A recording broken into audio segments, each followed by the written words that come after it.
in a constant state of fear and misery. No young is me anymore. Live in a constant state of fear and misery. No young, no young, no, no, no, no. Live in a constant state of fear and misery. No young is me anymore.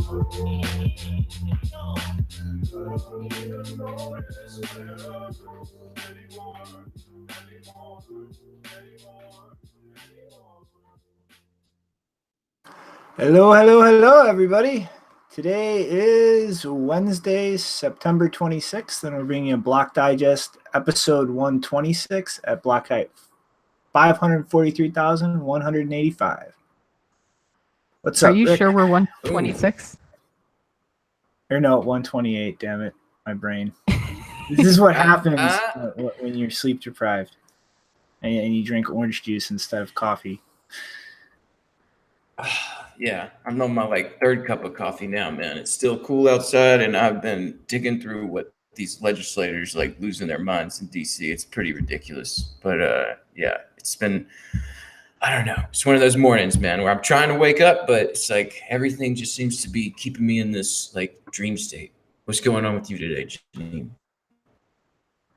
Guys, I think I realize now, this whole thing about solving the double spending problem, I think we might have actually gotten it wrong. I think it's actually the solution. Oh, double spends for days. That sounds great. Okay, I made a typo with my mouth, and you made a typo with your brain. I'm not. Yep. I'm not the only one.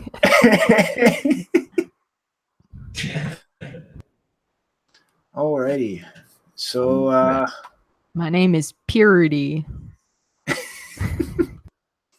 Oh man, Purdy.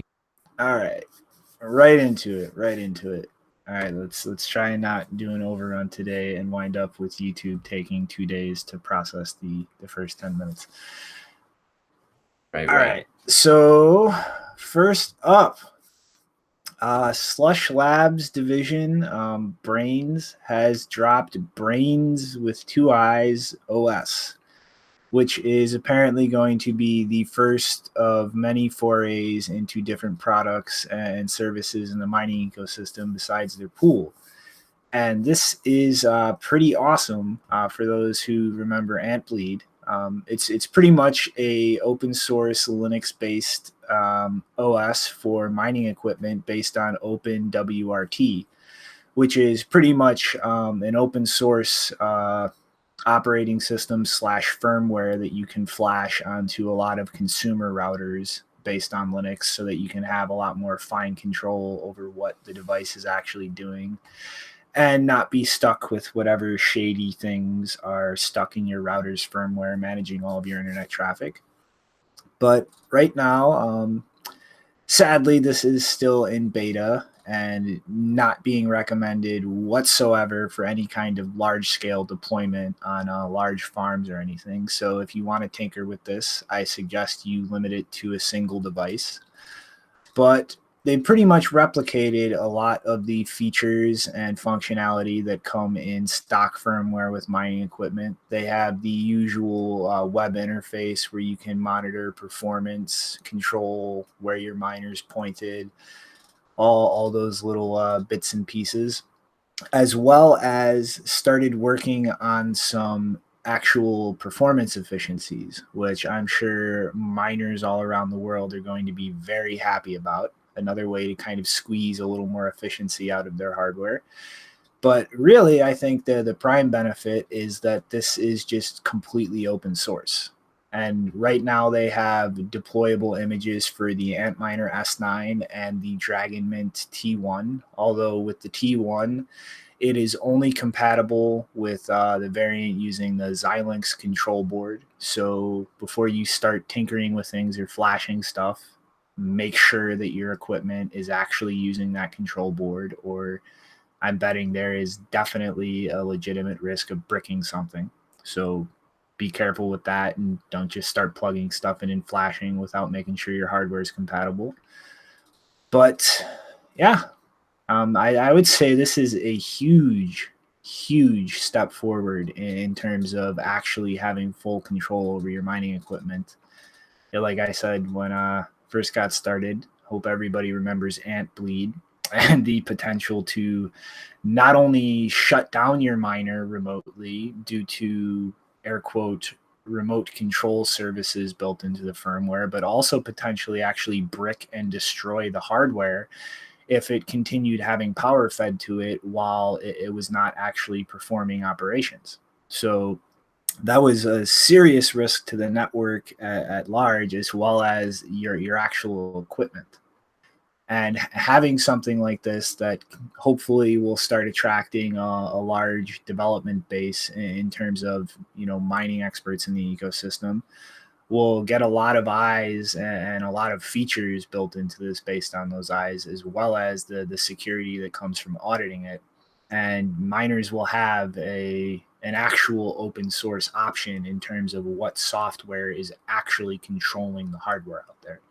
It's, if we ever do get to the point where we have to legitimately start worrying about governments mandating backdoors in firmware or shady kill switches or anything of the like, this would go a long way to alleviating that kind of problem. You simply take receipt of your equipment and replace the firmware with Braiins OS. And, like I said, depending on how this actually flushes out and how much of a community it attracts, you can have a lot higher assurance that there's no kind of hinky, funny shit going on with your mining software.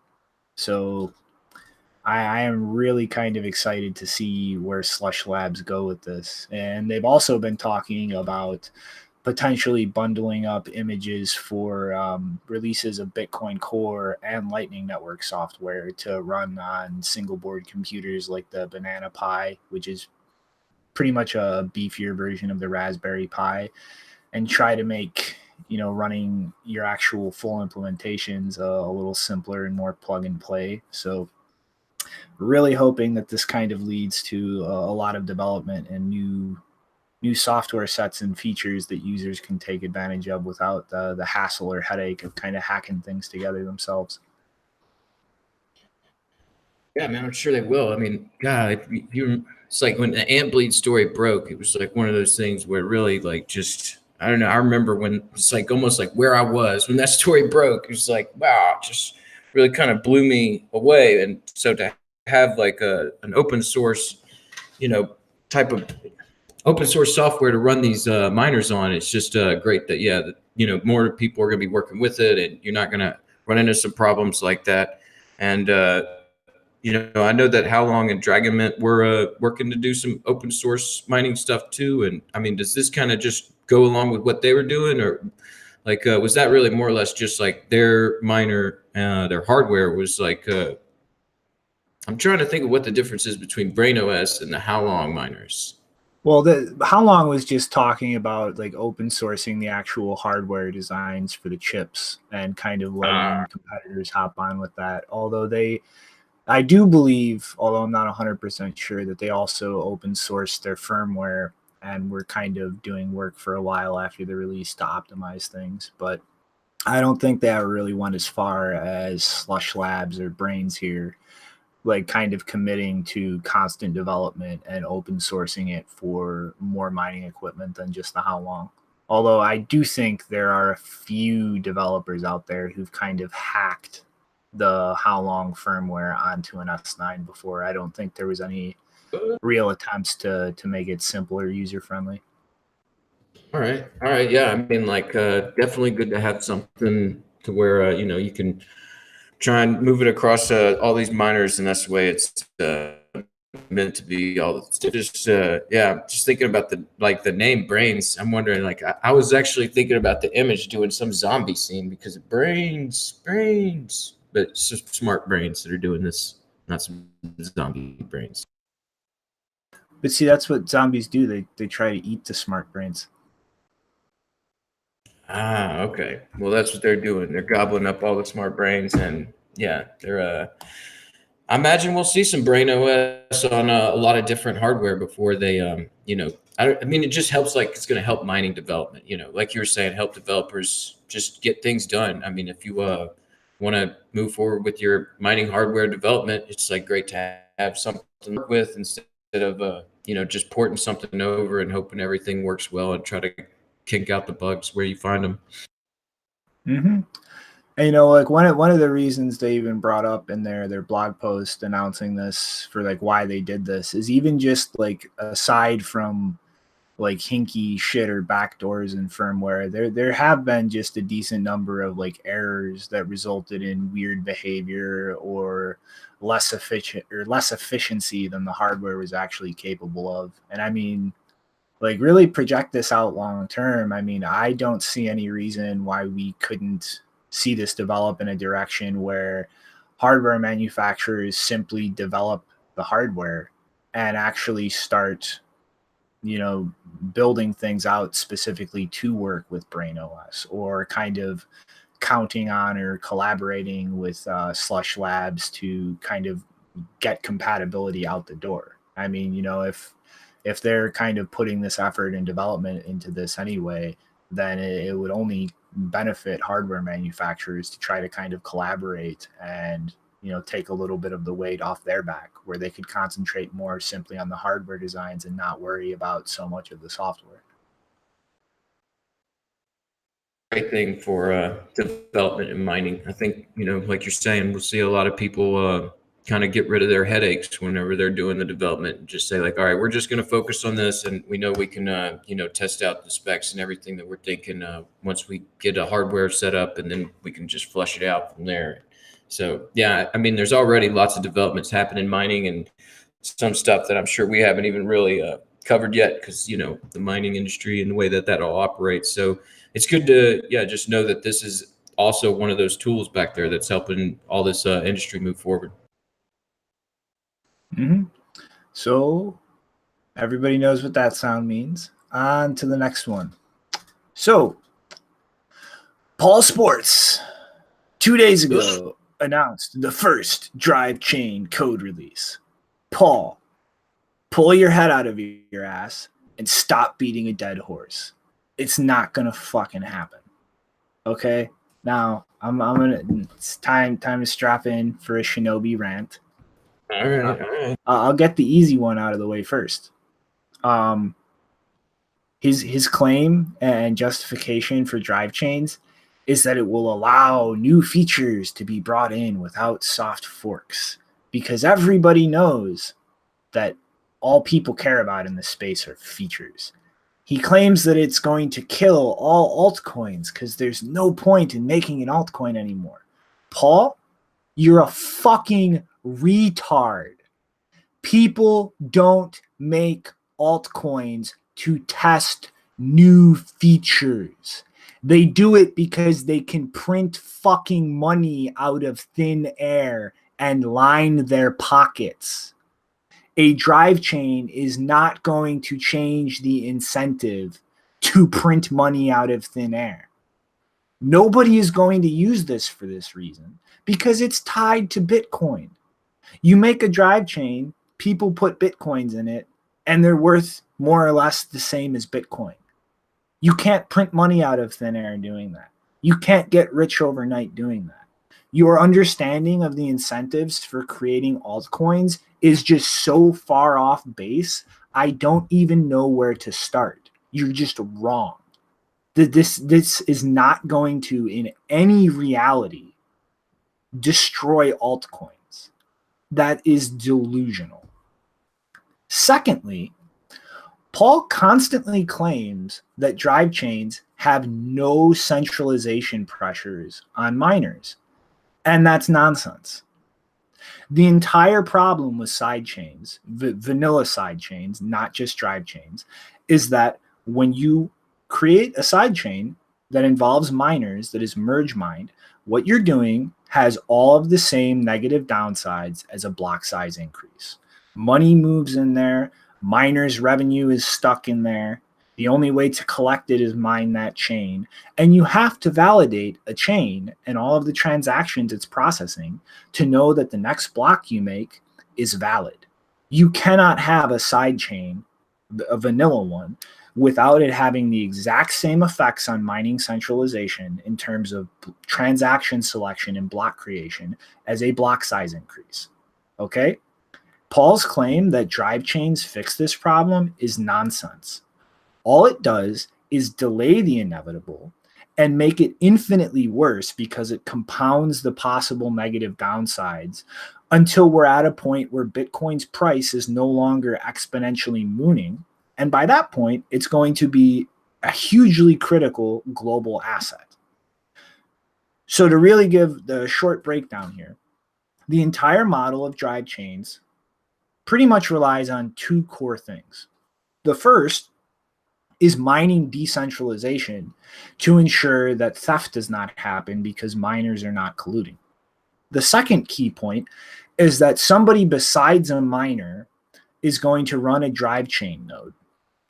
And that node that is not mining constructs all of the blocks for the drive chain and keep a tiny bit of the fee that it's collecting from that to pay its own costs and a little bit of profit. And then it pays the rest of the fee income to the miners for committing to that drive chain block in the main chain and making it a valid drive chain block. So in the long term, the economics are completely skewed and undermine the entire drive chain design. In the long term, what's going to happen is Bitcoin's price is going to stop exponentially increasing, and people are going to bring more and more miners online until the cost of mining is pretty much at the point of what miners are making. And when we get to this point, the only way for a miner to increase their income without fees spiking up or the price of Bitcoin continuing to skyrocket again is going to be to take that drive chain node that's keeping a little bit of the fees for itself and not giving them to miners and run it themselves. And when we get to that point, and this starts happening, miners who operate these drive chain nodes themselves are going to have a competitive edge over those who don't. And this gets to a point where if miners are not running these drive chain nodes themselves, they're not going to be able to compete because they're not collecting profit that the competitors who do are. And so in the long term, when Bitcoin has become a hugely valuable global asset, all of these negative effects of centralization are going to kick in, and you're not going to be able to compete as a miner without operating drive chain nodes yourself. And at this point, all of those negative centralization effects of a side chain that involves miners are going to kick in because you're going to have to, as a miner, run this node yourself to stay competitive, and it starts centralizing mining. And at this point, it starts undermining the entire security assumption of drive chains, which is that mining stays decentralized so that theft isn't possible. And the real cherry on top, in my opinion, is by this point in time, if Bitcoin has not imploded and failed, what we're likely to see in terms of the mining ecosystem is large nations and corporate players as the majority of the mining power. Because that's just how the scale of all of this is going to play out, unless we start going down the road of constantly changing proof of work, which will break Bitcoin for its own reasons. And in that landscape, there will very much be, as mining starts centralizing because of these delayed pressures of drive chains, incentives to attack drive chains. Because you are talking about nations that compete with each other globally. You're talking about large corporations that compete with each other globally. So there will very much be an incentive for players who have an aligned incentive against another player to attack and steal funds from their drive chain. So in the long term, the incentive for this kind of system completely implodes on itself. When Paul says that there are no centralization pressures in mining with a drive chain, he's full of shit. What he should be saying is it delays all of these pressures until Bitcoin has become a huge huge important global aspect of the economy. And then they all kick in overnight and start systemically destabilizing the entire system after it's grown to a point where it is a huge underpinning aspect of the global economy. This is a completely dangerous idea. And the only way that things will not play out this way is if all operators of Drivechain nodes run them at a loss. And there is no extra money for miners to get by running these Drivechain nodes themselves. And the idea that the entire Bitcoin network security should be hinged on the assumption that people will just operate something at a loss is the stupidest, most dangerously naive idea that I could ever imagine a competent developer proposing. So, like, Paul, stop beating the dead horse. This is not going to happen. This is an incredibly dangerous and stupid idea. Give it up. The only reason, in my opinion, he keeps pushing this forward is because he is so butthurt on criticism for this idea and has become so attached to it, he just refuses to give it up because it's his pet idea. And that is not the way that you should be crafting and building ideas for a system like this. Bitcoin doesn't give a shit about your pet idea. It doesn't give a shit about your feelings. The only thing that matters is what is going to damage the system and what is going to help it thrive. And drive chains are something that in the long term will severely and perhaps fatally damage it. Man, yeah, this drive chains argument coming back around again, because I mean, it does feel like not even a year ago we were discussing this, and like I thought everybody kind of realized, like, yeah, drive chains have this vulnerability and built into them where it's going to be I wouldn't say maybe a vulnerability, however you want to word it, something where later on it's going to cause trouble down the road. I mean, the side chain drive chains argument was going on for a while there, and it does, like, you took my note right out of my paper here, saying it's just like a butthurt peer review thing, where it's just like he doesn't like the peer review process. I mean, we see this in the space where they butt up against the peer review process and they flip out and they run off and start shouting at the screen at the the rooftops about different things, and then it's like a campaign. It's just a campaign coming back around again. And it really does feel like beating a dead horse, because it is like, what's the new update here? What's the difference between this and what we discussed this time last year? And I mean, it's really nothing. It's just a test drive. And that whole just add a bunch of features without any of the hubbub of core and the way that protocols get, everything gets merged into the protocol, like avoiding this peer review process.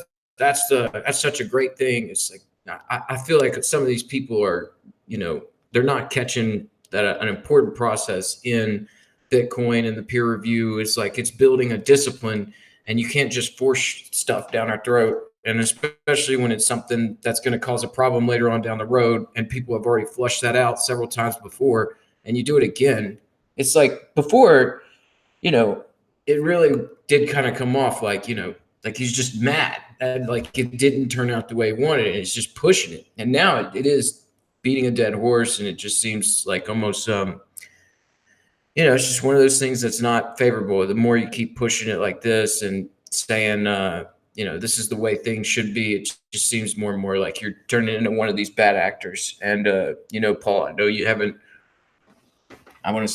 completely flipped over that side of the fence yet. So don't, man, like come back, and, if you're going to come back, don't bring the dead horse with you. I think he has. I mean, this is literally the same dynamic that has been playing out for almost 10 years now. Somebody has an idea, and there's either a flaw in it, or other people have just an objectively better idea. And this person just gets butthurt, starts screaming about how they're persecuted and how people just aren't listening to their awesome idea because there's this in click, and it's because of who I am and not the idea. And they just beat the dead horse over and over and over and over again until they scream and rage quit and go work on a shitcoin. This has literally been going on for 10 years.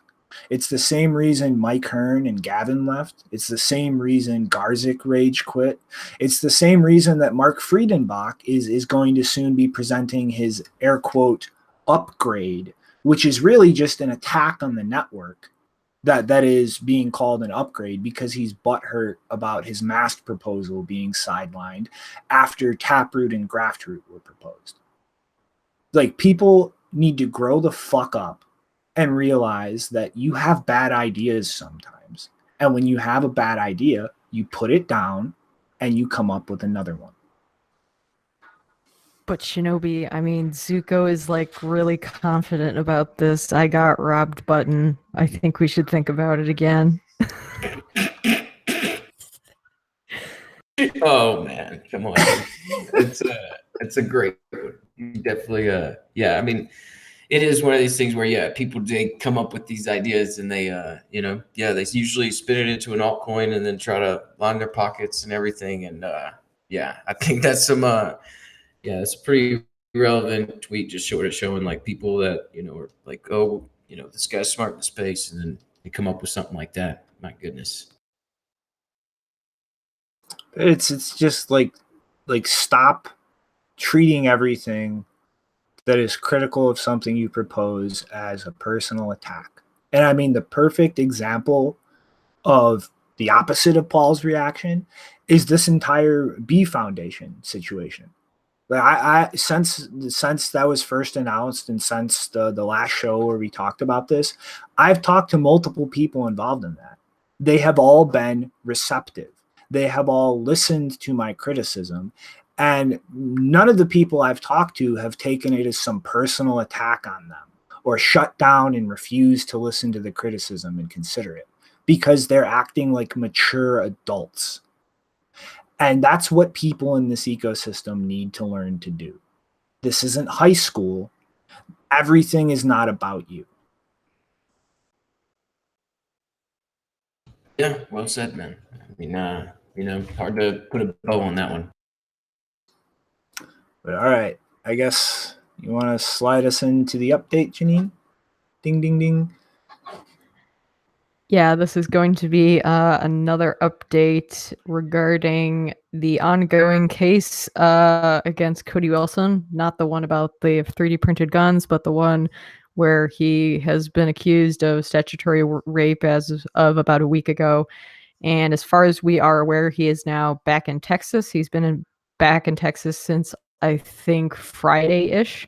And he had a bond set when the warrant was initially released. The bond was set at $150,000. And they also recommended that his passport be revoked, that he would be not allowed to travel, or at least, held or revoked. And then they also suggested an ankle bracelet. I don't know if they did those other two things yet, but apparently he is already out. Someone paid the $150,000 bond, and he now has to prepare to defend himself against the allegations in the Austin area.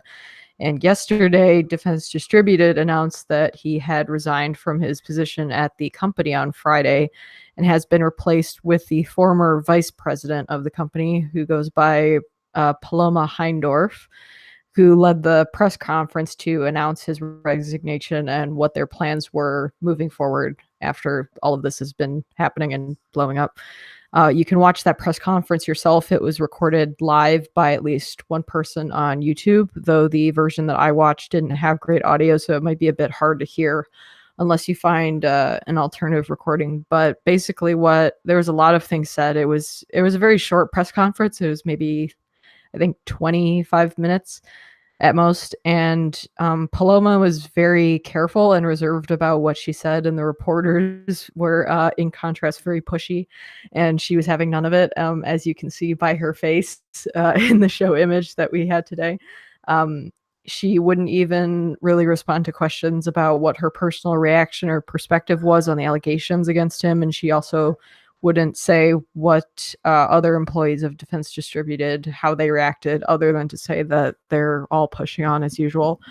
One of the things she did say is that even though she called Cody an incredibly powerful figure in the fight for these First and Second Amendment. My throat's giving up. Whoa. She called Cody an incredibly powerful figure in this fight for First and Second Amendment rights, and but she also caveated that by saying that we believe in something, and that something isn't one man, it's an idea, which is probably echoing a famous quote from the V for Vendetta movie, which talked about how ideas survive, men can fail. Might be an inspiration. She also described Defense Distributed as the, quote, most effective and elegant activism I'd seen performed, and I wanted to be a part of that. It's just so beautiful, isn't it, to exercise one's rights like that and to do so in a way that pushes authorities to allow you to. Too often people are perturbed by threats, and I found it incredible that this company persisted. And a lot of the journalists in attendance who the journalists in attendance and the ones who watched the press conference were very salty and apparently thought it was funny to point out that prior to her new position today as the lead of Defense Distributed, she had previously been a professional, like she had been in the arts and poetry professionally, and some people, I guess, assumed that that kind of crowd would not necessarily gel with what they think of as American gun culture, or combined with the fact that she comes from the UK, which has very strict gun control policies, obviously. But I actually think that it's not too much of a contradiction. I think it actually makes a lot of sense considering what I just quoted about what she thinks about activism, because that's often where poetry can lead if you don't let it go in more, shall we say, censored directions. And yeah, so she believes in the beauty of the activism involved, so it doesn't really surprise me. And I would say all of you journalists who are, making fun of that fact, please stop laughing at a committed woman who just won't take your shit, because artists can be powerful too. Yeah, those journalists they're always looking for the soap opera or the high school bullies trying to like boil it down to some just try and get people to look at the situation. I don't know. I guess they're trying to make it look ridiculous because I mean, like to me, it just made perfect sense whenever it happened. I was like, well, that's good because now this whole thing won't get caught up in that court case. And that's the most important thing. And I'm glad that Cody saw it. Like, he didn't just like, disappear. He like came back and turned step down. I think that is also just a good sign of like, that this was something where he felt like he was completely in the right here. I mean, this girl signed up for this website. We're supposed to, she was 18 and then all this stuff. So it'll be interesting to see the way that court case plays out. Maybe something will come out of that where, we'll find out like that there was some people behind it or something, but just for the whole Defense Distributed First Amendment, Second Amendment court cases, this is this is the only step in the right direction that they could have made at this point. So yeah, like I know that this, I can't. It sounds like, it looks like Pamela, but it's not Pamela. But yeah, I know she's got a big fight in front of her, and yeah, it's good to have somebody that is passionate about it to the point that they'll write poetry about it. I mean, that's something that yeah, I'm good for her. Good for Defense Distributed. It's a upsetting situation all around for Cody, but I think this is the best movie could have made.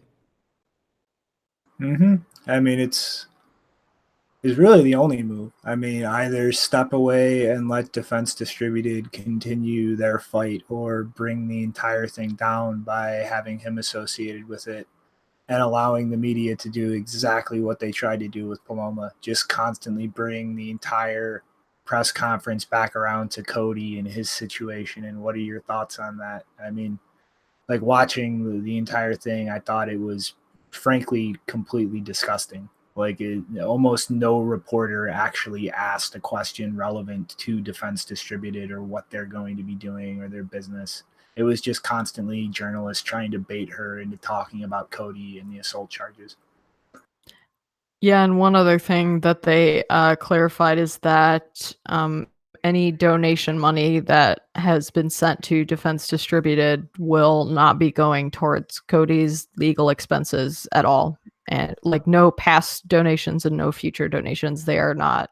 I mean, obviously they're going to, like, it would be hard for them to completely separate. And like she didn't indicate whether they would even support him in, you know, speech terms, let alone money. But she made it very clear that in terms of the money aspect and donations, those are going to be kept separate. You know, there's just like so much clarity that this whole thing is separate. Like, get it separate. Like, because, you know, like we were saying and speculating and everything, it's like there's just so much behind this case that, you know, wrap whatever they can into it. And that's probably why we've seen these, you know, charges brought against him. And this woman, or this minor, I suppose, counseled into, you know, bringing these charges against him. So, you know, it's good that they're splitting that up as far as possible to really keep the discussion about the legality of First Amendment right to free speech and the Second Amendment, a right to bear arms, and to a court case without in there, because, you know, these courts are not exactly the most legit. And so just to keep that stuff out would be great. But was there anything else on Defense Distributed next? Nah, not really, unless Janina has something. You can take us into the next one. I think you should show her face and screen share. Okay. Well, because so just Waifu! a caveat. No, not every woman is your waifu, Shinobi. Yes.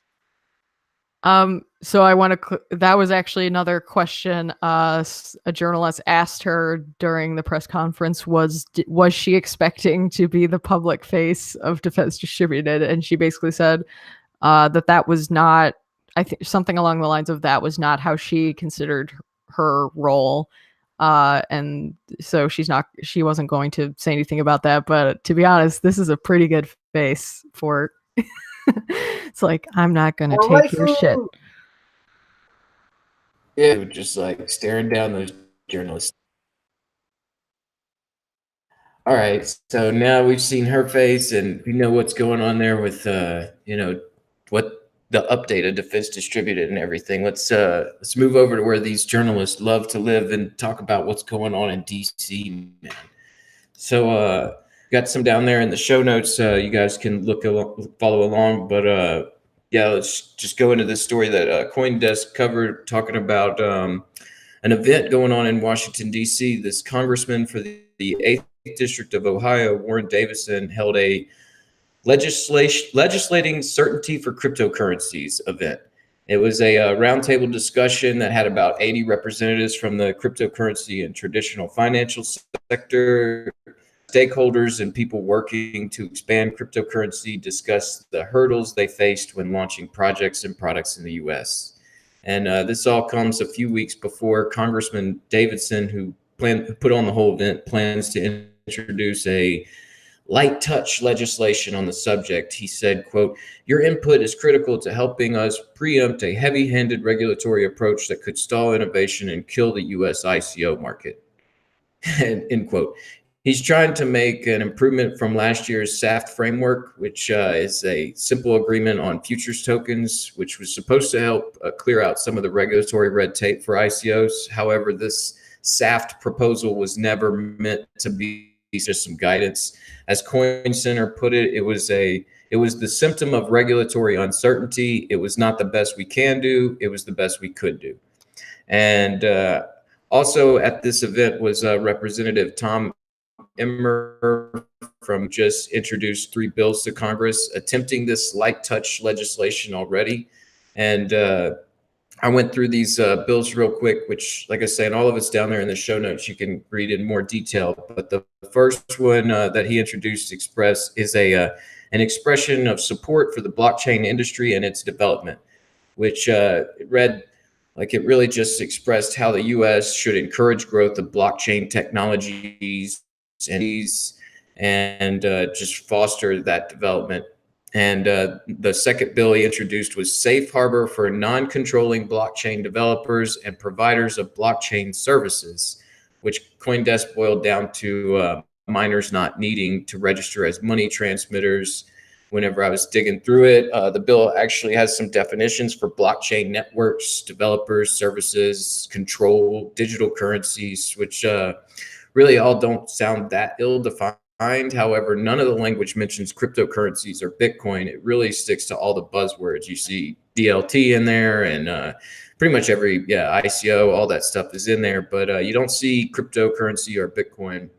And the third bill he put forward is safe harbor for taxpayers who have cryptocurrencies resulting from a network fork. However, once again, reading through this legislation, it just keeps saying virtual currencies, like the past two, the other two, nothing but digital currency. And this one is virtual currency, which this sounds like earlier this year or late last year, everything was either a virtual currency or a digital currency. Like they avoided cryptocurrency. And one interesting tidbit from that third bill for the safe harbor for cryptocurrencies resulting from a network fork was they defined the term hard fork. They said the term, which this is a quote from the legislation, the term hard fork with respect to any convertible virtual currency, any material change in the shared digital ledger, which is used to verify by consensus transactions in such currency, if such change results in the maintenance of independent shared digital ledgers with respect to such currency. End quote. Which, I don't know, just sounds pretty confusing, to be honest, especially whenever we're really kind of just seeing I've seen Twitter, there was a discussion about 0.15 being a hard fork, which we could go into a little bit, and just nobody took advantage of it. So it's a hard fork doesn't necessarily have to result in two coins, I guess. We could definitely get into that. But I mean, them trying to define it already just seems pretty stupid. But so there was this big hubbub in DC to try and get these legislators on the same page about giving regulatory clarity. And at about the same time, the House of Representatives weighs in to the IRS requesting they publish some comprehensive guidance for U.S. residents on cryptocurrency taxes. And I think Representative Darren Soto of Central Florida nailed it with his closing remark. It's not a partisanship that's the barrier, it's unfamiliarity. End quote. Which education is needed, and we've said this a lot about, but I don't know if these guys have the incentive to understand the technology. I think what we are seeing here are people trying to align themselves with what looks to be a promising sector of the economy while trying to reignite the ICO market. It feels like everyone is in the US is waiting around for clarity or are going to get left behind. But I know you got something to say about that hard fork comment. What you got, Shinobi? Yeah, that was not a fucking hard fork, and people are frankly being idiots. There are some developers out there saying that, no, a fork is when a block is actually mined that causes a divergence in different clients accepting it as valid. Just deploying a client to the network is not a hard fork. It's when a block is mined. Otherwise, the second that Bitcoin XT, the first node, was put on the network, that was a hard fork. Bitcoin Classic was a hard fork. The first Bitcoin Unlimited node being deployed was a hard fork. That's completely incoherent and illogical nonsense. There is no fork until a block is actually mined that is no longer accepted by previous clients. Trying to claim that just a client being deployed is a hard fork is the most incoherent fucking nonsense on this planet. It is just intellectually gibberish. Well, I think it's a problem even that a lot of the Bcash people have, because they're under this idea. I mean, they might obviously be lying, but I think some of them are actually under the idea that Bitcoin Core is the only client for Bitcoin. And therefore the Bitcoin core developers control Bitcoin, except there's a bunch of compatible implementations. So I think that probably played into this a bit. Yeah, I mean, like, I was just bringing it into the story because I think it's interesting that they tried to define a hard fork in legislation already. And, like, you know, even within the industry here, it's like there's some, you know, well, wait a minute about this and that. Like, is it really? And so, yeah, just like them trying to define it early seemed kind of stupid. Sorry, what were you going to say, Chanel? Gonna say again, like it's a completely stupid nonsense definition, and I know many developers who try to claim that as a definition, and it's just incoherent. It is the type of postmodernist nonsense that devolves into anything means anything. Like by that logic, if I go shut down my node and raise the block weight limit and then recompile it, we just hard forked. Like that's it's nonsense. It's like, man, we had way too many hard forks.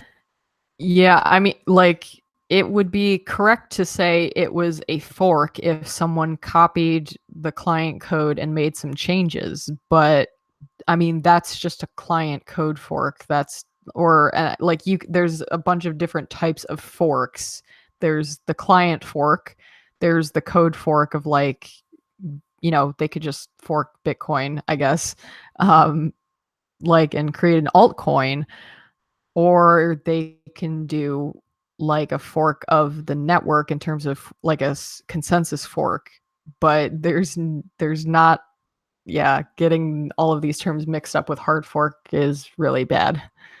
Yeah, and I mean, like, really the only reason, yeah, like what I was saying, I'm bringing it up is just because I think these guys are just like reaching a little too far and like trying to say like, look, we're building this legislation, we're going to help out these markets, and like, you know, this is going to be a good thing. Please, you know, stay in my district or donate money to me because I'm the one that's favorable for crypto. It sounds like, you know, it's a lot of, I mean, I guess this is what they're used to, right? Is like to make a appeal to government and say like, we want some favorable regulation on this, and like we want some clarity on this. But the reality is the incentives are not there for them to give it, and they're just going to keep it as muddy as possible, and like bringing in words like hard fork and trying to define it in legislation and all these other terms and everything. I think really is just exemplary of that they're not really taking it as seriously as I think they should. I think they're really just they're trying to push something out there without really knowing what they're doing, and that's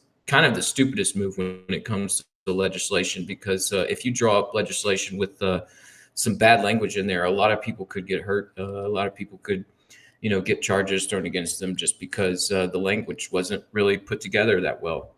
And so yeah, this whole thing on DC, I really feel like it was just kind of like a virtue signaling for, you know, cryptocurrency economy and ICOs. Like they want ICOs back. That's what it felt like whenever I was reading it. It just feels like the main thing is we want this ICO craze back on. Like the ICO bubble that popped the end of last year, the beginning of this year, wherever you want to say it happened. You know, I think they want that thing to just start filling back up, and I think that's what this event was all about. But if you guys got any more comments on this thing in DC? I mean, I would just say that I hope this legislation doesn't go the direction of the content censorship stuff in the European Union, where it ended up being you had at least one person claiming that, you know, if you wanted to send copyrighted content to like a friend or something or a meme, then you could just you could just email it to them without uploading it to the internet. Like, I feel like we might be on the verge of something like that. I hope that doesn't happen. Like, I mean, I trust I trust CoinCenter. No, I don't trust CoinDesk. I trust CoinCenter enough. I trust them in the sense that I think the chances of that happening are less likely than the European Union crap. But to be fair, I've said this before, I think most of what they do is distracting legislators. I don't know if they're actually achieving much in terms of making it easier for Bitcoin or under the law. I think most of it is just distraction. I give them a lot of credit for trying to educate those guys, but it is one of those things where, you know, when you come into Bitcoin, a lot of this discussion about what it takes to learn something, it feels kind of like harsh, where it's like, oh, you actually have to lose money to learn something. You actually have the incentive to learn something. I think that is where these guys sort of sit. It's like we can try and teach them as much as we can, but there really is not that incentive to learn it. And I just feel like these guys that are sitting around appealing to the federal government to find some clarity on the issue are just going to be left in the dust. Someone in the troll box just said that they want to be able to atomically purchase microaggressions on the Lightning Network. Okay, send me a few Satoshi. I will glare at you and call you a genius sarcastically. I'm offering these services in perpetuity from now on. I think, yeah, your niche there, man, you're going to make a ton. Will we be able to purchase microaggressions after this legislation goes through? Coming soon. Maybe. But, all right, let's finish up. Mm-hmm. Well, I mean, don't you still got All the next one? Yeah. You were going to say something else about microaggressions and getting paid to do that, because I know that sounds like a real good business model for you.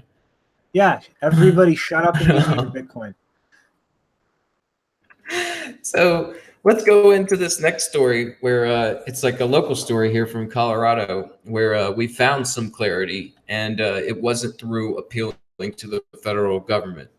So on September 20th, the Colorado Division of Banking issued a new interpretive guidance for the Colorado Money Transmitters Act applicability in cryptocurrencies. The new guidance states that as long as no fiat is in violation, then you're not required to get a money transmitter license, which is some good news for Shapeshift here in town. I'm sure that they're really happy and excited to hear about that, which honestly, it's some good news, really. I mean, yeah, they're trying to get this money transmitter stuff out of people's hair, because that's one of the major things when people are trying to set up these businesses that involve cryptocurrencies here in Colorado. So in order to achieve this guidance, it Attorney General's office and the Division of Banking to work together for a couple months. And this guidance is expected to help the cryptocurrency firms that are trying to navigate the unregulated industry and make their business easier to develop. And now the bill and the story are in the show notes for you guys to cruise through, but I wanted to read out the conclusion real quick because I think it's a good gist of the guidance. So the conclusion for the guidance is the quote, the Money Transmitters Act aims to regulate the transmission of money, meaning legal tender. And as noted, cryptocurrencies are not recognized as legal tender. The direct transmission of cryptocurrency between two consumers is not subject to licensure under the Act. With respect to transactions that involve a third party, the complete absence of fiat currency from a transmission from one consumer to another is not money transmission. Conversely, the presence of fiat currency during a transmission may be licensure under the Act. While that's a good summary, I'd still recommend reading through it, as it's actually got, it's loaded with the word cryptocurrency. It mentions Bitcoin directly. And there's been some discussion in Wyoming and Colorado, even closer when it comes to creating a positive environment for cryptocurrency development.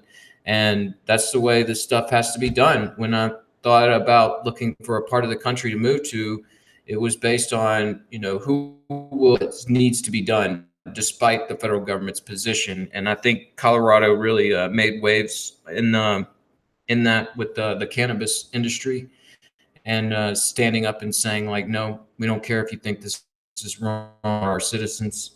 And I think here in Wyoming and Colorado, we might actually just get the clarity we need to continue moving forward without having to have all these appeals to the federal government.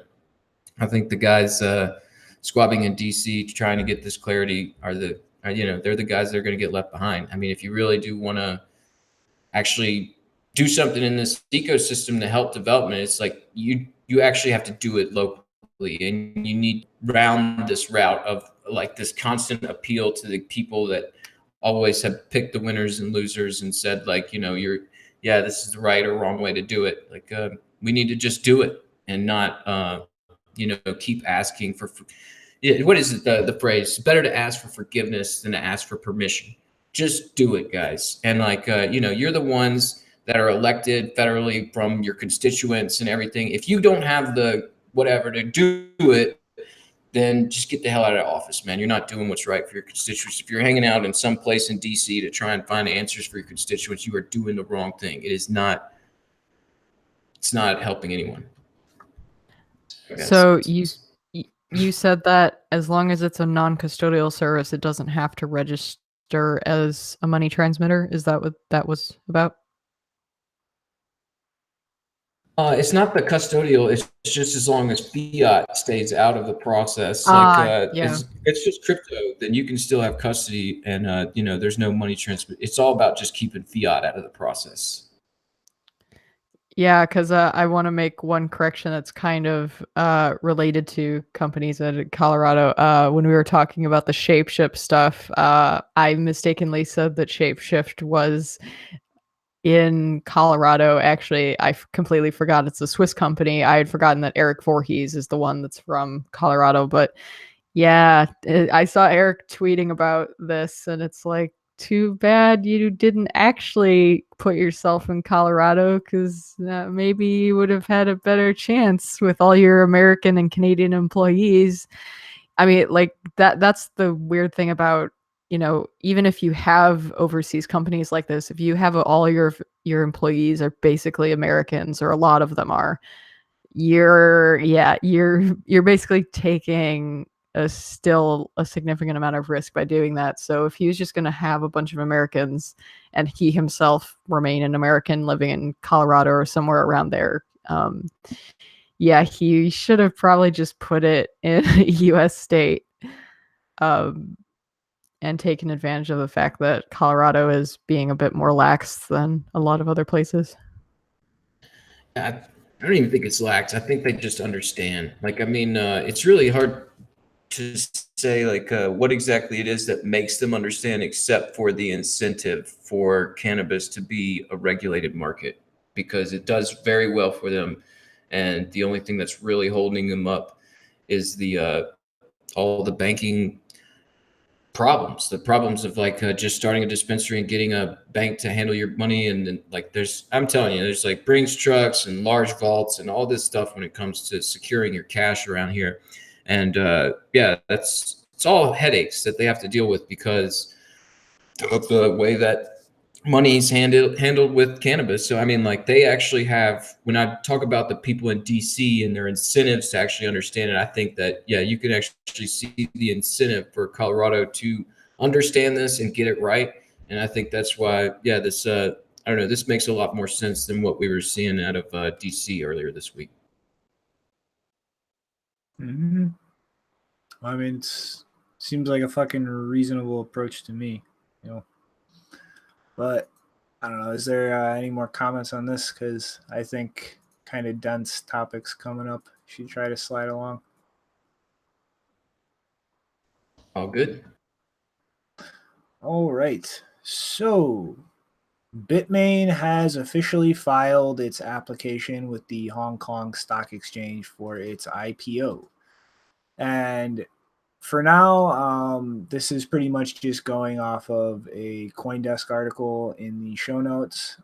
The actual prospectus is more than 400 pages, so I'm going to try and pick through that between now and Sunday, and maybe come back and go over a little more in detail if there's really anything worth it. But for the most part, in declaring their revenues and their holdings, things look a little bit more accurate than the initial nonsense and figures being thrown around. You're looking at around $2.5 billion in revenue in 2017, up from around $250 million in 2016. and right now this year's revenue being around the net of 2017's a little over 2.5 billion. You're also looking at a profit of around 1.2 billion last year, which is pretty much a 100% increase. Or I'm sorry, math in my head. 10 times increase from the previous year. And pretty much right now there's been a slight drop in terms of the overall percentage of their cryptocurrency holding, which would be Bitcoin, Bcash, Ether, Litecoin, and Dash.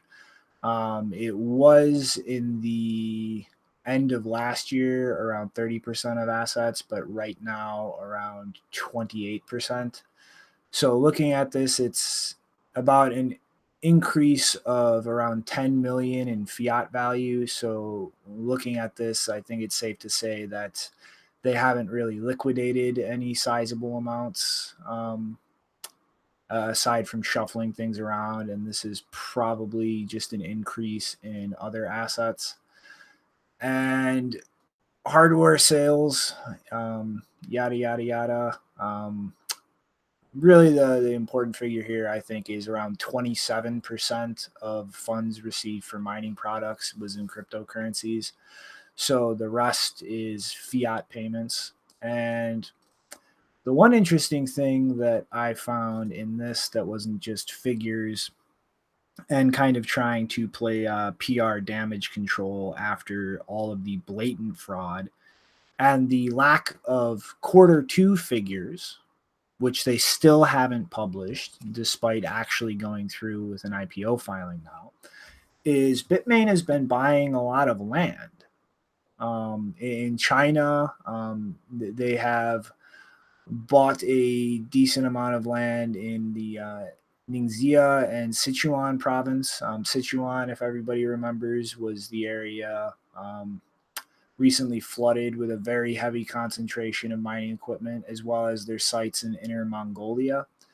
But really, the interesting thing here is in discussing foreign sites, we know about the Ant Creek facility in Washington, the facility in Texas that Rick previously covered, as well as another one in Tennessee, and one in Quebec. So if everybody remembers Jonathan Bertrand coming on for a special edition a while ago to talk about Hydro-Quebec's price attitude being rethought in a flood of applications, and Bitmain explicitly denying any kind of attempt to set up mining operations there. They were simply, in their words or claims, opening an office to deal with customer services and people who had purchased their products in Canada. Their IPO filing shows that they're actually planning on building a mining operation site in Quebec. So, in other words, their reaction to that whole situation developing and fingers being pointed at Bitmain is complete horseshit. And according to these documents, they are actually opening a site in Quebec for the purposes of operating mining equipment. So I thought that was a real interesting thing to come out in this IPO instead of Q2 figures.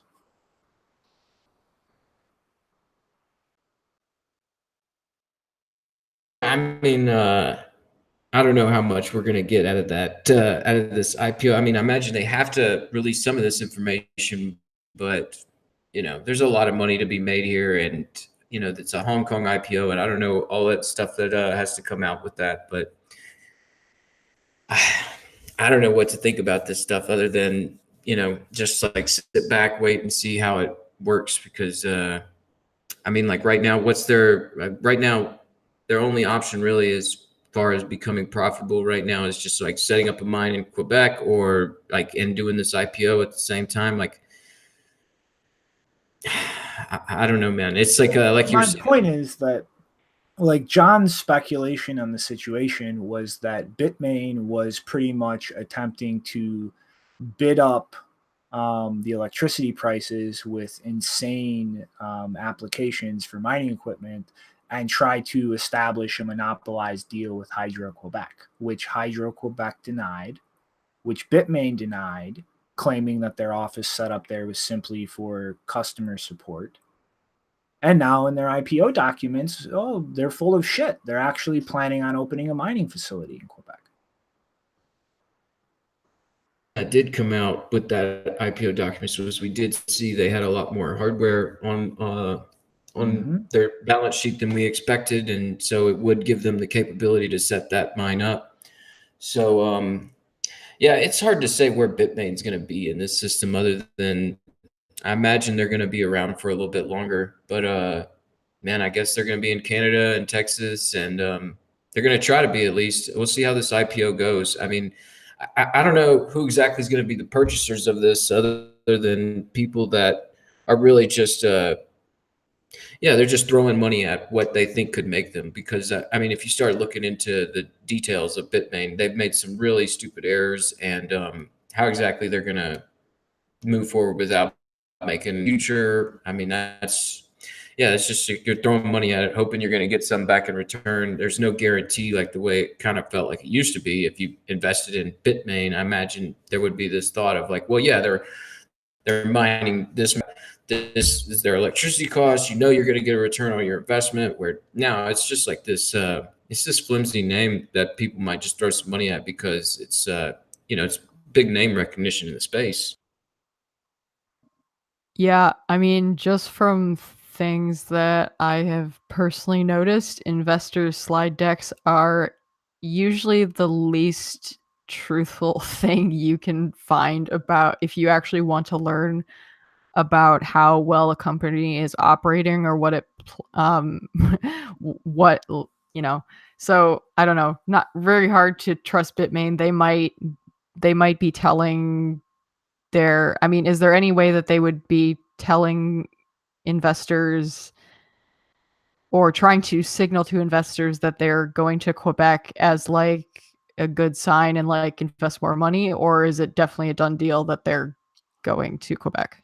Well, I actually just poked John, and he just gave me a highlighted section from something I'm assuming came from Hydro-Quebec that is stating a single applicant may be the only one to benefit from the whole allotted 500 megawatts available.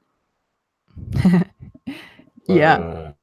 Because from my personal experience, a lot of this stuff is just full of bullshit, and it's mostly it's about signaling to certain types of people. And so every time you read this stuff, you have to consider like, who are they signaling to, and why would they have reason to misrepresent anything?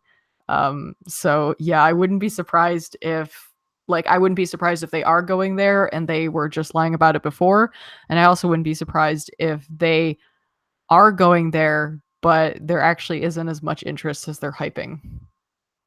Or at least people think there will be. Well, John's whole theory was effectively that Bitmain was flooding fake applications to freak out Hydro-Quebec and establish themselves a negotiating position to establish a deal like this. Yeah.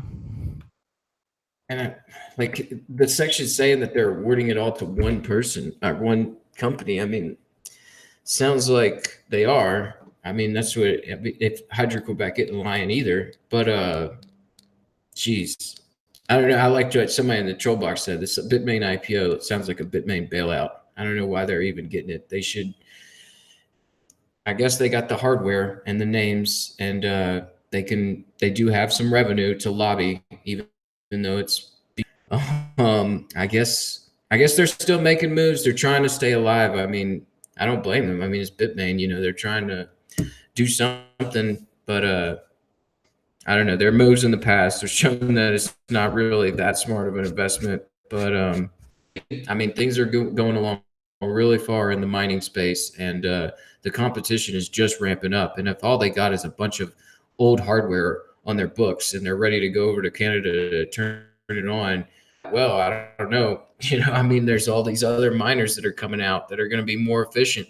And it's a little bit of a mind bender to try and figure out what exactly is going to happen with them, but playing out really well for them. Mm-hmm. So yeah, fuck Bitmain. Yeah. All right, I'm gonna jump into the next shitty company in the space. Conbase has recently announced that they have established a online form where you can apply to have your digital asset listed on Coinbase. And so they're pretty much taking open applications for shitcoins with a application fee and a listing fee, and are going to try to start fast tracking listing more assets, even going so far as to deciding that they will list things in jurisdictions where they believe they won't cause issues and simply prevent the listing of those assets anywhere that they do. And yeah,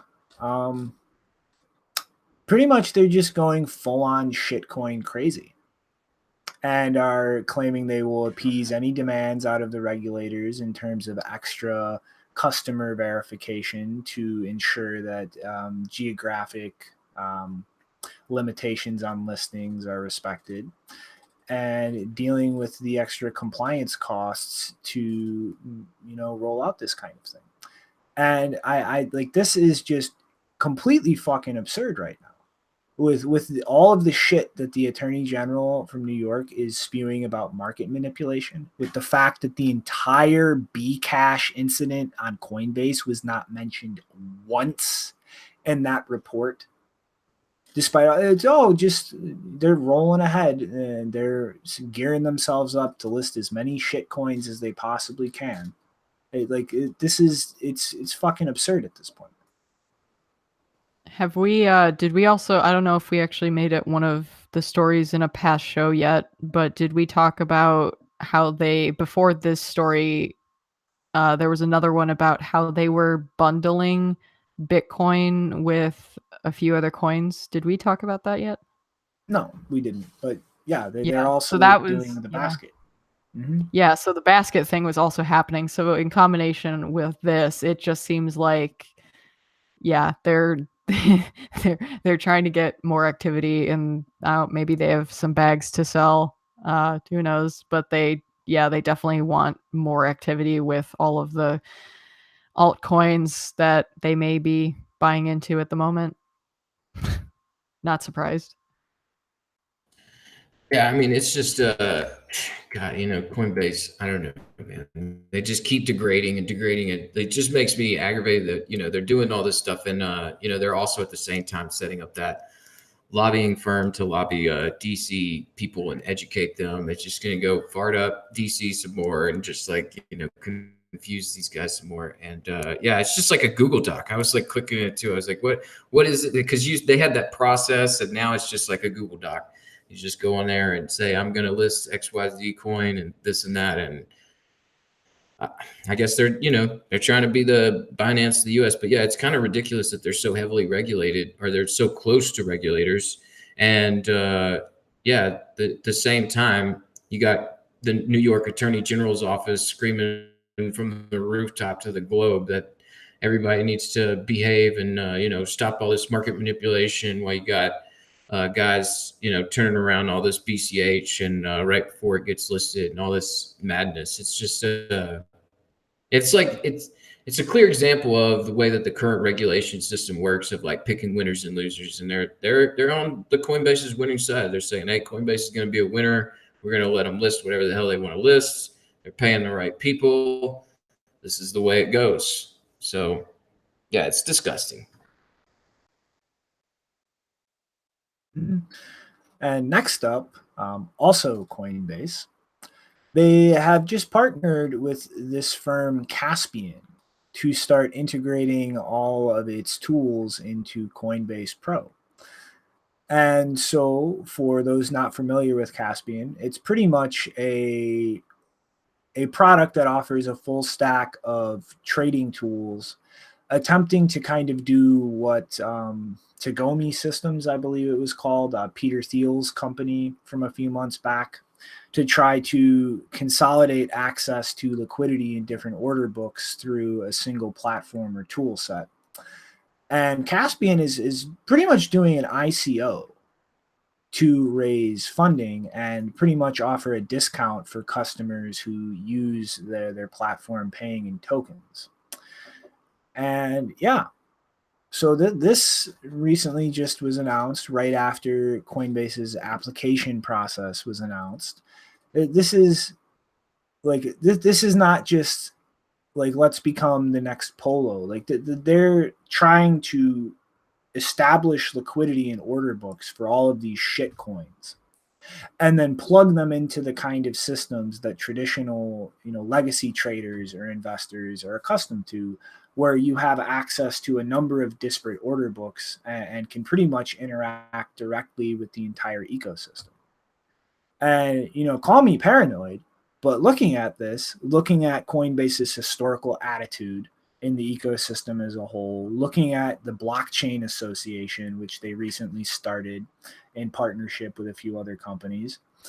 I mean, to me, this just looks like an outright attack on Bitcoin. Like they're attempting to effectively establish order books and trading pairs for a large degree of shit coins directly against the US dollar and link this in liquidity wise with the kind of systems being built out for legacy institutions and players right now. And, I've talked about this on the show before.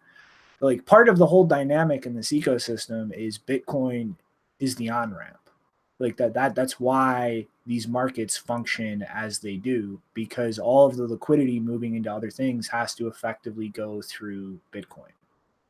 And establishing a large number of pairs against US dollars, it starts to erode and weaken that entire dynamic and make it much easier to perform speculative attacks against Bitcoin by just bypassing the entire dynamic that exists in the market right now. Like if you try to dump Bitcoin, you're dumping all of the shit coins out there too. Even the ones now that do have decent sized USD markets, there's still enormous sized Bitcoin markets against them.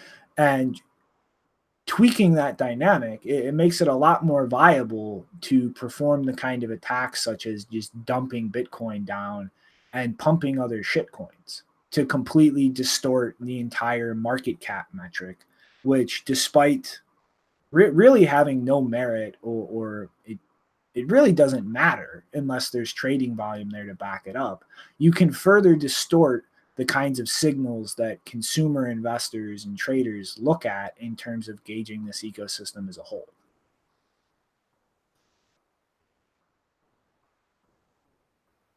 I'm sorry, man. I'm kind of commentless on this one. It's just like, yeah, Conbase being Conbase, going all the way in.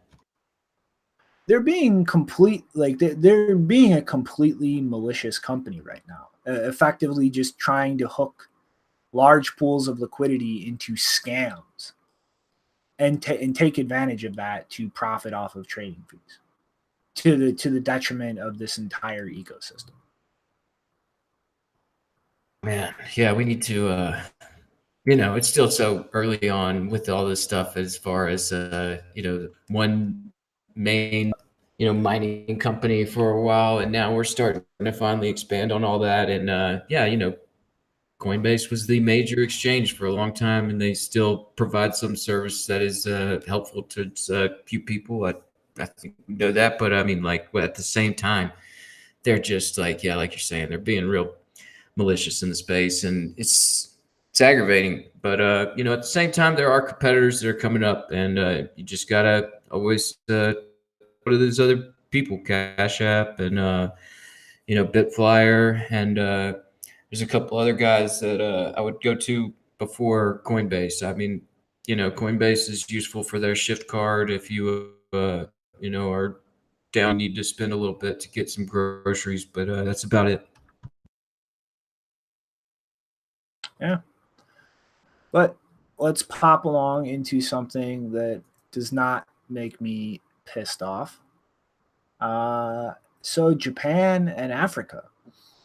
I'm sure by now everybody is familiar with SBI in Japan and all of the moves they're making as far as integrating into the crypto ecosystem and just private uses of blockchain overall.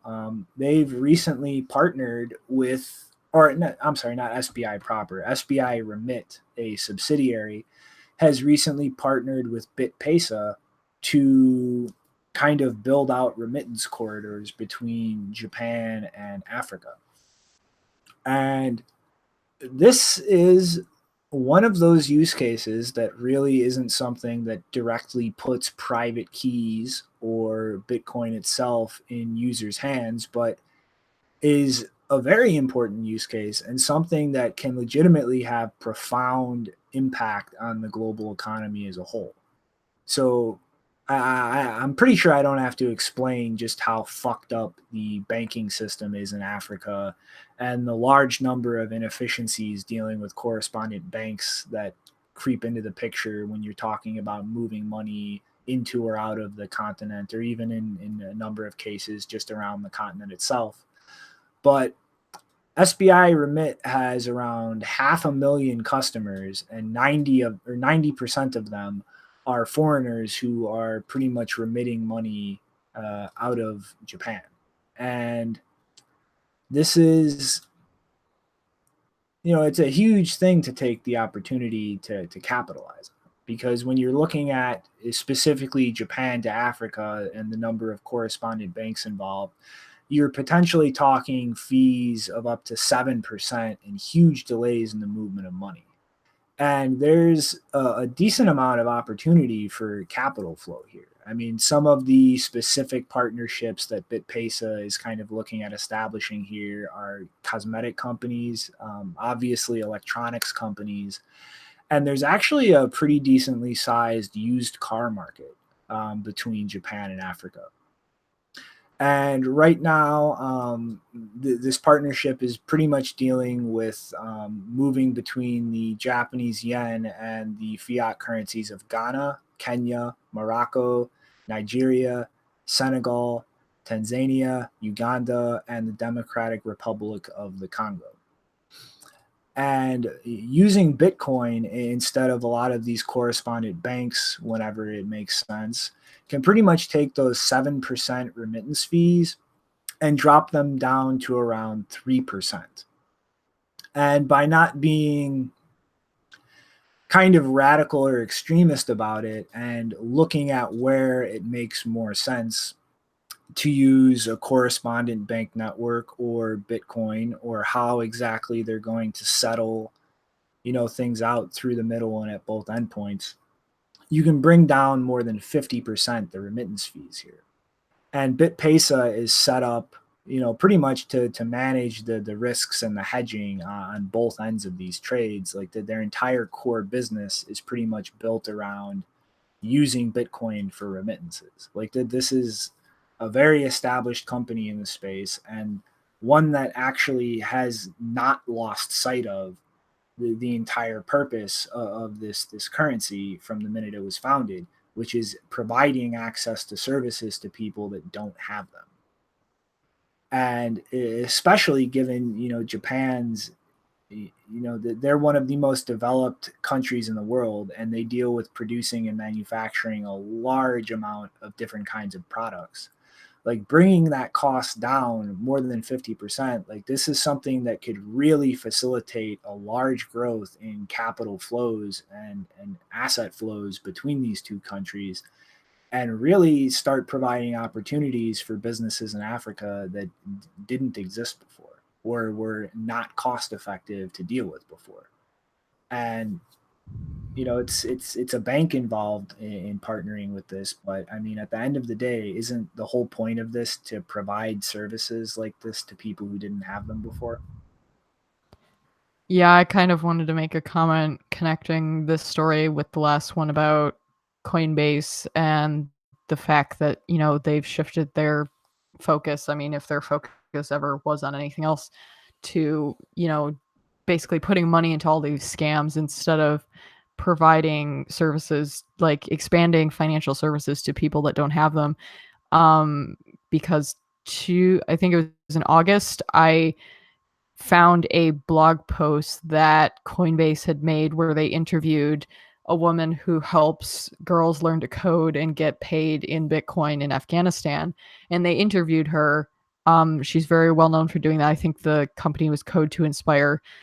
And I found it really strange that they interviewed her because Coinbase literally does not offer any services in Afghanistan at all. It doesn't the only services it offers even in the entire Asian Pacific region is in Singapore and Australia. It doesn't serve like Southeast Asia or South Asia, which is where Afghanistan is. So yeah, I'm glad that BitPesa did not go in that direction. They're actually servicing people who don't have that kind of access.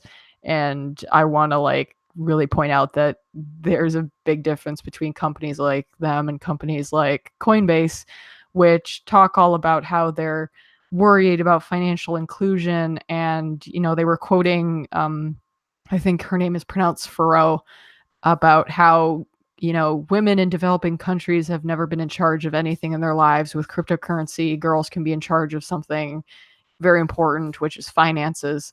But Coinbase obviously has not taken any effort whatsoever to actually expand that access. They're just focusing on stupid coins. So yeah, there's it like that kind of divergence in like focus really upsets me. Like fewer people need to be like Coinbase.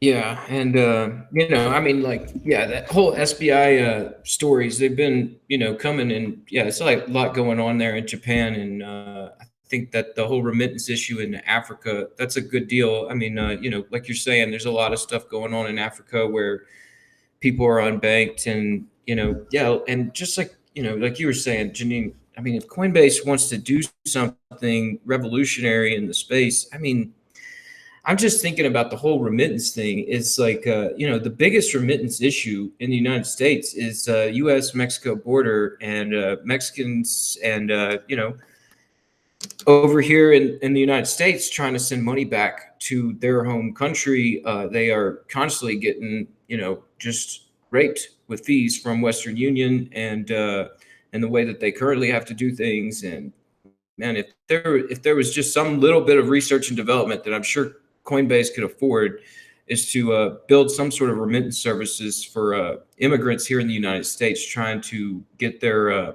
funds back to their family back home in Mexico. And you know, it's like you're saying, there's the unbanked there in Africa. That's a big thing that, you know, needs to happen as far as Bitcoin helping these people out. But I think in the same that sense, there's like this large group of people that are also relatively unbanked in the United States. Is a good population of Mexican citizens that are over here, and whether legally or illegally, they're trying to get their funds back across the border, and they're always running into these problems. And these are people that are your neighbors. You know, these are people that are here in the country with Coinbase, and yeah, they don't give a crap. I mean, it's all about just trying to make as much money as possible with all this vaporware and everything. They're not trying. It's upsetting, but somebody watching this, please keep a close eye and port it over to the U.S. Mexican border remittance. Yeah, exactly. That's also one of the tricks that companies and even charities pull, is that they try to, what's the word? They give exposure to, you know, less fortunate people in faraway countries on the other side of the world. And maybe they'll, you know, donate some money. Like, for example, maybe Coinbase donated some money to Code to Inspire. But they won't change the fundamental structure that, you know, is leaving them in poverty.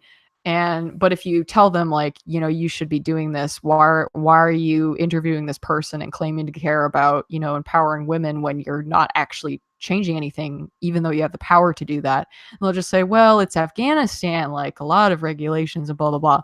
But then if you ask them, why aren't you helping people in a similar circumstance right in your neighborhood? They'll give you the same answer. Regulations. Like, that's the reason that Coinbase is basically a crypto bank now. They can't I don't know. Like, part of it is just because I think they're not interested because of all the shitcoin stuff, and part of it is because they've now positioned themselves to be, one of these regulated banks, and they can't go into that niche anymore. That very, very large niche. It's not even a niche of people who really like they can't use money in the way that most like a lot of people in the US can. So yeah, like it's good that you pointed that out because yeah, Coinbase is ignoring people in their own backyard, and of course they're going to ignore people on the other side of the world. Yeah, and they like touting revolution and everything, but it's always just about, this revolution and trying to create as many coins as possible. Woo-wee! All right, yeah, let's hop into the next one. So next one is also involving the SBI group. They've been working for a while on their own kind of private settlement coin for pretty much cash-free purchases in normal retail environments with your smartphone. And they're actually rolling this out in a pilot program at their headquarters to kind of use for the cafes and restaurants around the immediate area.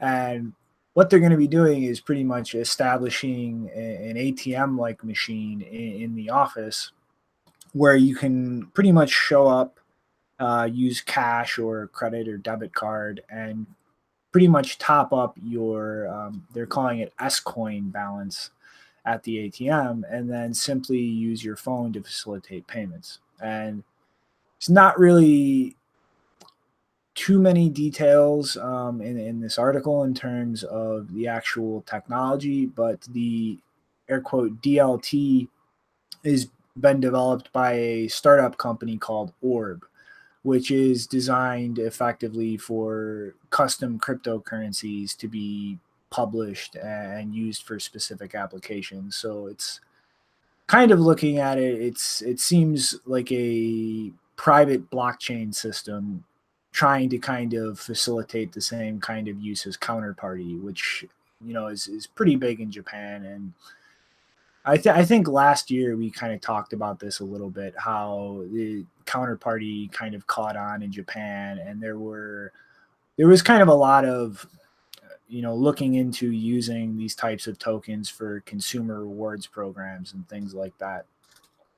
But honestly, I'm going to kind of be keeping a close eye on this program and just see how this plays out, because this is kind of something I've been thinking about for a while in terms of how cryptocurrency adoption is going to play out in Japan.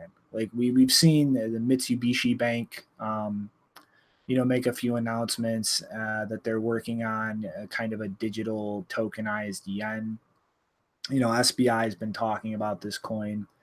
And I've been thinking for a while now about really how far of a leap it would be to build out these kind of privatized systems and then simply plug Bitcoin into them.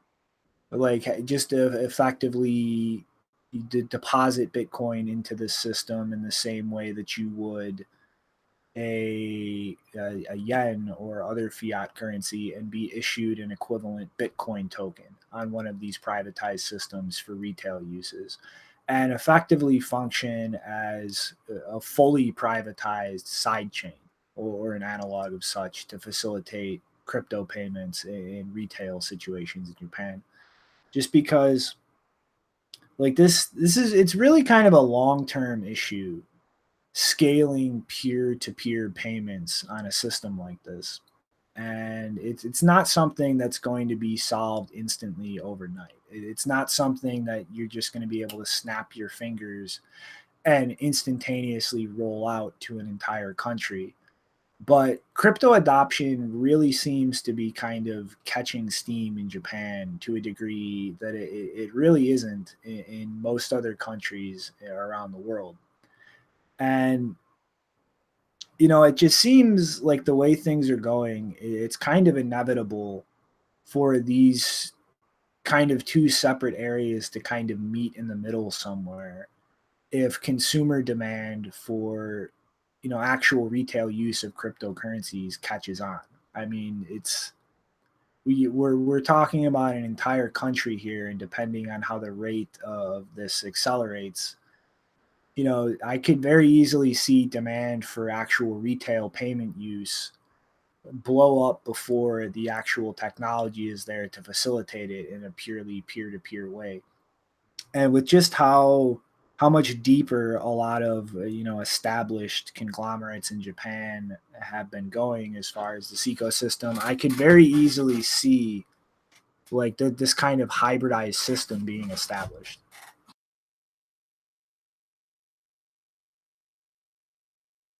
Oh man, I'm sorry. I'm like fuming a little bit from something I'm seeing on Twitter. But yeah, the story of the SBI and S Coin. I mean, it's a good test, right? I mean, let them test this stuff out and see how far it goes, and we'll see how it plays out. Any thoughts, Janine?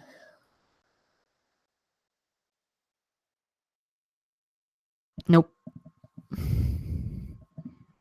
Alrighty then. On to the next one.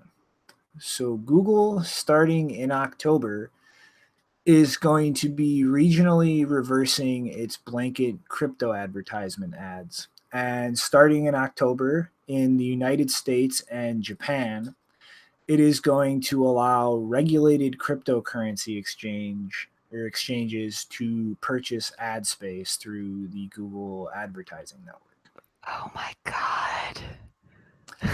Yeah, it seems a little bit like they're going to selectively gatekeep who's allowed to advertise for things, right? I mean, it's not like we're going to see companies like Coinbase pile in and go, we're regulated, and start having advertisements for all kinds of shady, scammy shit, right? Right? Yeah, I mean, speaking of weird advertising system incentives, I mean, I have a lot of things to say about Google in the last 2 days or so because if anyone hasn't been following the fiasco with the automated sign-in thing in Google Chrome, which upset a lot of people, and apparently now they're reversing it, or most of it, because of how upset people got. I also was criticizing people, specifically 2 women from the Chrome security team, because one of them, I mean, Google has been like, they are in a position. They're being criticized for this Chrome thing. They're being criticized for building the custom authoritarian search engine for the Chinese government. But I had to pile on to that because there's a few little things that they missed. For example, Adriana Porter Felt, who is on the Google Chrome security team, she made this tweet a few days ago about how I tried to find a tweet from her, like, because a few Google employees have come out and said, I work at Google and I think this is really shitty. We should, like, some people have actually left, like they've just quit their jobs at Google. Like, that's how much moral integrity they have. Some people, not so much integrity. People like Adriana, they won't even talk about it. They'll just instead make tweets like, oh my god, self-driving cars are so cool, but like, where is the purse holder? I don't know. Need a purse holder. So yeah, she would rather complain about the fact that there's no purse holder in her car than the fact that she's working for a company that is actively building censorship technology, surveillance technology for the Chinese government. And one of the things that I remember, another person on that team is someone by the name of, I can't pronounce her first name, but her last name is Tabritz, and she's the head of the security team, I think specifically for the Chrome browser. And she made a statement, or she was quoted as saying in 2016 by Wired magazine that the main reason that Google has been promoting this like HTTPS everywhere campaign, not to be confused with the excellent browser extension called HTTPS everywhere, which is actually great. But a lot of the Google Chrome security people have been trying to get more websites to have HTTPS, which, in itself is a great thing, like, no problem. But it kind of, there's a little bit of weirdness when it comes from people from Google, because according to the head of Google Chrome security, She was saying that Google wants web pages to be able to reach deeper into your computer's resources, accessing the same sensitive information like location and offline data that apps routinely use. But if the web's tendrils are going to extend further into our private lives, they first need to be secure. You wouldn't want a man in the middle to be able to access those things too, would you? That's except for the last part that was kind of sarcastic. That's basically what was said in the Wired article. So yeah, the fact that Google is very unethical when it comes to its advertising system does not surprise me, because apparently that tendril extends also into their motivation behind adding HTTPS, because it's like, yeah, as long as we're using HTTPS to like access your system while we're surveilling you, that's cool, right? Like we can still take the data, no problem. Mm-hmm. But see, like this fucking really like pisses me off, because this entire thing was done under the auspice of protecting people from scams. But now they're going to pretty much only allow businesses that have regulatory approval to advertise. Like, what if Samurai Wallet wanted to put out an advertisement for their wallet? Or how about Bisc or Wasabi Wallet? Like, are they not going to be allowed to have an advertisement because they haven't received some license of approval from a government authority? Like, how does that work here? Like, where exactly is the line over what constitutes something that is allowed to advertise or isn't? Is it dealing specifically with buying and selling things? Is this going to extend to tools to manage things yourself? I mean, I don't know. I would be surprised if Google would actually advertise things which actually lead to more decentralization for the web. And it's certainly not for cryptocurrency stuff. It seems to make a lot of sense that they would just, pony up for all their other friends in Silicon Valley. Coinbase is one of them. So like, why not help out your friends, get some more business, because we really need some more customers at the custodial centralized services that, KYC everyone. I mean, that's like, to be honest, Google is probably going to help out Coinbase with, the KYC stuff and all of that, because Coinbase has this whole thing called browser fingerprinting. And if Google wants to give, just web pages, any old web page, more access to your private data, of course, why wouldn't Coinbase want that, so that they can, make sure you're not someone undesirable, like an immigrant or something like that? I'm gonna save all my Google for final thought. Mm-hmm. But yeah, I guess fuck Google. And in the interest of time, let's slide along to the next story. So there is a town in Alberta, Canada, named Medicine Hat, with a population of around 60,000. And they've become kind of a big mining hub. Toronto company Hut 8 spent more than $100 million building a 4.5 hectare or hectare site on the northern edge of the city. And they have a very large mining operation there. And I think also Bitfury has a farm in this town as well. And collectively, Hut 8 has mined around 3,300 Bitcoins in all of their facilities in Alberta. And the Medicine Hat facility pulls in around 20 Bitcoins a day. So right now, this plant is, or I'm sorry, the electrical plant in the city puts out around 60. Or no, wait, I'm screwing up my figures here. Okay, no. The Bitcoin mining facility can consume around 60 megawatts of power, which is pretty much 10 times more than any other industrial facility in the entire city. And part of the reason they're here is that this town has a large surplus of gas energy, and kind of advertises itself as an industrial park with cheap electricity rates. But looking at the entire dynamic of difficulty adjustments and the potential of energy consumption to increase for mining operations, and I assume that a lot of environmental groups kind of reeing about gas use by mining operations in the area also has some aspect of this. I believe they've pretty much been being lobbied by Greenpeace for a while. The mayor of this town has instituted a policy that effectively dictates if a residential electricity demand experiences a huge spike, there is already an established policy to pretty much cut power to these mining facilities. And this has specifically been crafted to deal with the potential for heat waves and the huge increase in electricity that air conditioning would demand from residential areas.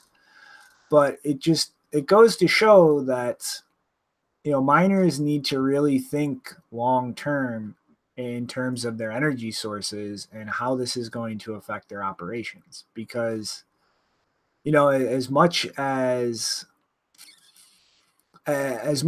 I'm sure some people are going to be thinking, what the fuck here? I mean, this is not really that unreasonable of a thing.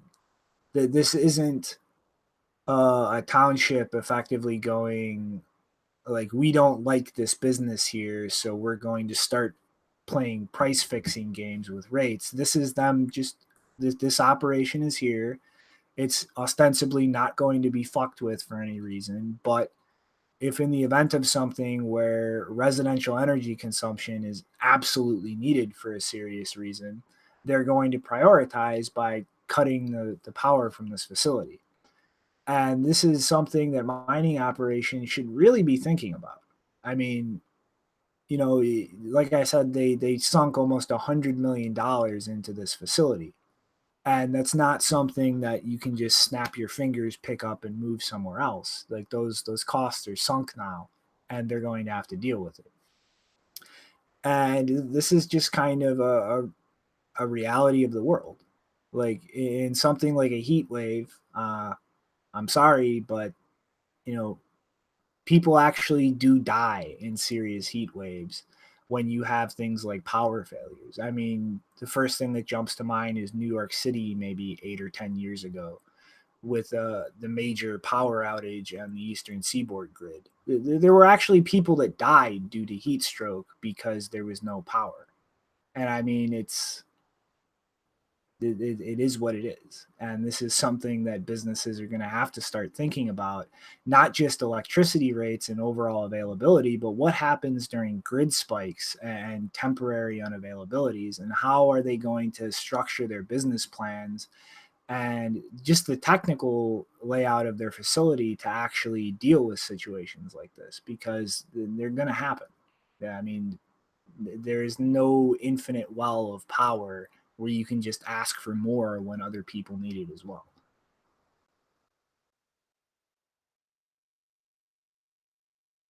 Times, you can't just have a mine going ham on the electricity whenever it's absolutely necessary. I mean, times of extreme temperatures, depending upon, I mean, sometimes even when it's really cold, there's only electric heaters or mostly electric heaters. I mean, there's just times where for sure the power just has to be allocated to make sure that everyone is actually staying alive and, still around this town. I mean, can't just go all out crazy like that.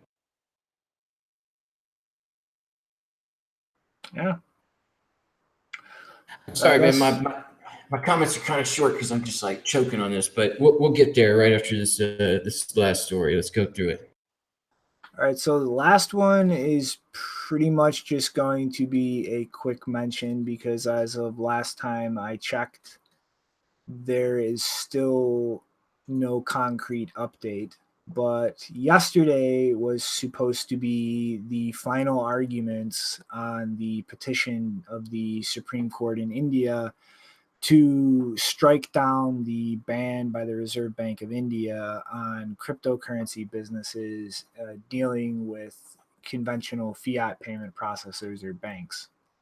And so there's not really much to say except that hearing and the resulting ruling should have been going on yesterday, and a result coming out either then or sometime in the next day or so. But it's like I said, I've been kind of tracking this and searching around here and there during the show, and I still can't find anything with any result coming from it. So hopefully by the next episode that will have actually been put out there, and we can see how the landscape in India is actually going to evolve in the fallout from this, whichever way it goes.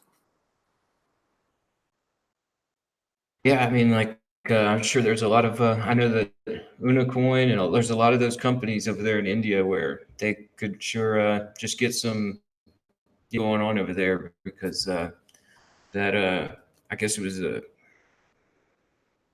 trying to figure out what was the exact wording of what they put in place, but it's not supposed to be there forever. I mean, it's supposed to be coming up on a decision, so let's get it cleared up.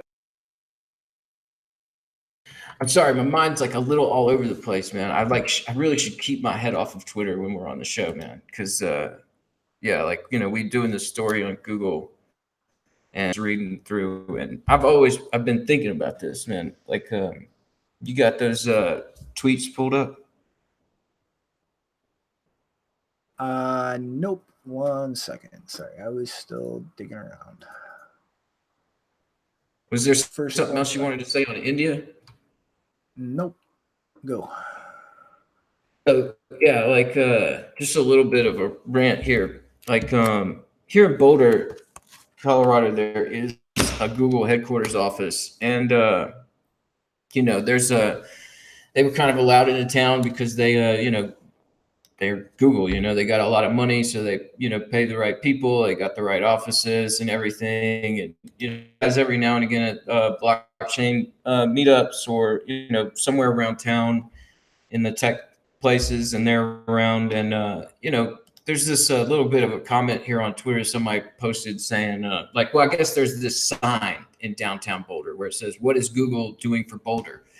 And they talk about how, like, they invested in affordable housing, and they're trying to do something for the National Center for Women and Information Technology, and they employ some people and give them a lot of money and everything. And yeah, that's all well and good, but like this whole Dragonfly thing, like, it's just got me so, I think it's got to do with the fact that if I see a piece of trash on the ground, I pick it up for the most part, because I know it's like, you're the only one that's going to do it. It feels like, I don't know if that's something that kind of came with just the way I was brought up, or going through the military or something, where it's like, if you see something and you're capable of doing something about it, then you should probably do it, because the person behind you probably won't do it. And if you expect something to get done, then you should make that action and do it. And yeah, Google's here in town, and it's like a thing that's going on with this Dragonfly. As somebody that fought for the country and believes in certain rights to individuals, and the reasons why I put on that uniform and put my life on the line, you'd think that American companies that are profiting off of American citizens using their services should operate within an ethical standard that in lines with what it means to be an American. And like thing really is just it's so aggravating whenever I know they're right there, they're right down the street here, and I know that the city council here in Boulder is really cozy with them. They're really got them heavily implemented in the master plan, and it burns me up, man, to know that, like, they're just sitting there with no response to this Dragonfly, and they really have to have a response, because I don't understand how they're supposed to be an American company if they're doing this. I mean, like, they're actively censoring people in another country, and like we've said on other episodes, this is a great testing environment for whenever they want to bring that stuff over here. There's nothing in China. Once they get this thing developed the way they want, I mean, they can move it anywhere. And for the most part, I would say there is already a lot of good, obfuscation and try and keep people distracted, censorship here and there on the internet already. But this is just another level of just taking it to like it's business as usual. This is what we do, is we censor stuff for you. And that's not American at all, man. And I mean, I really want to go to this. I mean, I want to, I'm just saying, like earlier, that story about people in DC appealing to federal authorities. Like it's aggravating, but it does feel like I should go to the city council and just, let them have it, man. Try and get the city council to come up with something to where they'll have a response about this. Like, like either you stop developing this shit, or you face some penalties, or maybe you get out of Boulder or something. I mean, it's really hard to say that that's going to be doing any help, whatever. It's just so much money wrapped up in all this. But yeah, man, during the show, I was like flipping around Twitter and I ran into that. I'm going to avoid that. It's just like, now it's like I'm still just, my heart's all beating fast and I don't know what to do to get rid of it. Yeah, I mean, the thing about, Google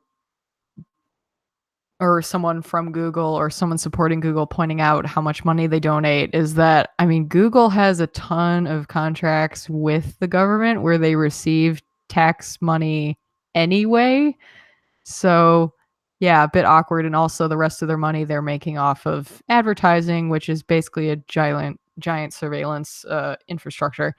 The funniest thing, the funniest like excuse for like unethical behavior I've ever seen was this. I think her last name is Hennessy or something, Susanna Hennessy. I think she's like a national security commentator, and she she pointed out, I think last year, that the NSA deserves more credit for having excellent breast pumping facilities in Fort Meade. They're very private. And it's like, yes, that's wonderful. We can sacrifice the privacy of the entire country, but you will have your private breast pumping room at Fort Meade. Yes, that's what we're all rooting for. At least they keep that in the purse holder. They give us some laughs, right? Yeah. Yeah, that was probably the funniest. So my thoughts for the end of the day, I think the last Block Digest show we did was about, it was contentious because we were talking about the announcement of the B Foundation. And I just wanted to put this out there. I thought it was an excellent suggestion for a name change, Plan B or the B plan, something like that. I think it's a good suggestion for a couple of reasons. Very suggestive. Yeah. My second one is more about a very infuriating story that happened as a result. If anyone is in the US, or even outside the US, apparently a lot of people watch hurricane news in Europe as well.